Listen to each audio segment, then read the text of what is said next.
Bismillahirrahmanirrahim. Assalamualaikum warahmatullahi wabarakatuh. Perkenalkan, nama saya Nike Noktavioni dengan NIM 21246, berasal dari kelompok 10 mata kuliah Filsafat Pendidikan.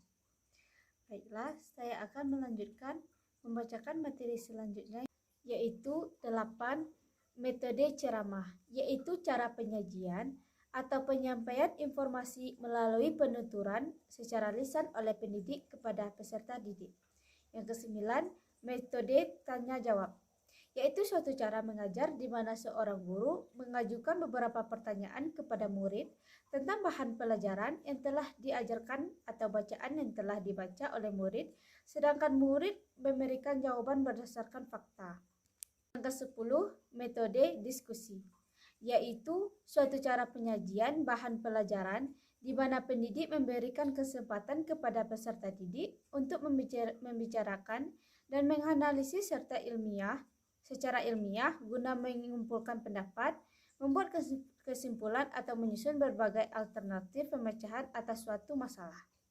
Yang ke-11, metode demonstrasi dan eksperimen, yaitu suatu cara mengajar di mana guru mempertunjukkan proses sesuatu atau pelaksanaan sesuatu sedangkan murid memperhatikannya. Prinsip dasar metode ini terdapat dalam hadis Rasulullah SAW yang artinya, dari Jabir katanya, saya melihat Nabi besar Muhammad SAW melontar jumrah di atas kendaraan beliau pada hari raya haji.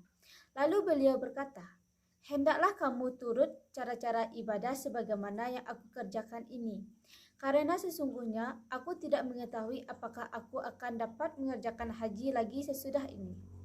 Yang ke-12, metode pemberian tugas dan resitasi, yaitu suatu cara mengajar di mana seorang guru memberikan tugas-tugas tertentu kepada murid-muridnya, sedangkan hasil tersebut diperiksa oleh guru dan murid mempertanggungjawabkannya. Yang ke-13, metode dialog atau hiwar. Metode dialog atau hiwar mempunyai dampak yang dalam bagi pembicara dan juga bagi pendengar pembicaraan itu. Hal ini disebabkan oleh beberapa hal. Yang pertama, dialog itu berlangsung secara dinamis karena kedua belah pihak terlibat langsung dalam pembicaraan. Kedua, pihak saling memperhatikan kebenaran dan kesalahan dapat terkoreksi. Yang ketiga, metode ini dapat membangkitkan perasaan dan menimbulkan kesan dalam jiwa yang membantu mengarahkan seseorang menemukan sendiri kesimpulannya.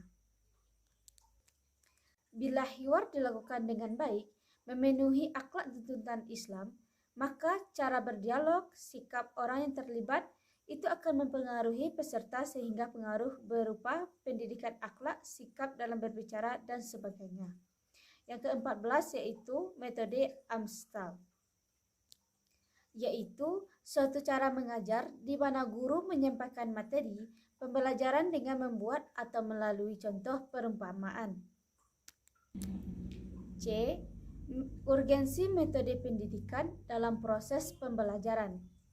Dalam pandangan filosofis pendidikan, metode merupakan alat yang digunakan untuk mencapai tujuan pendidikan yang mempunyai fungsi ganda, yaitu bersifat polipragmatis dan monopragmatis. Polipragmatis berarti metode mengandung kegunaan yang serba ganda. Misalnya,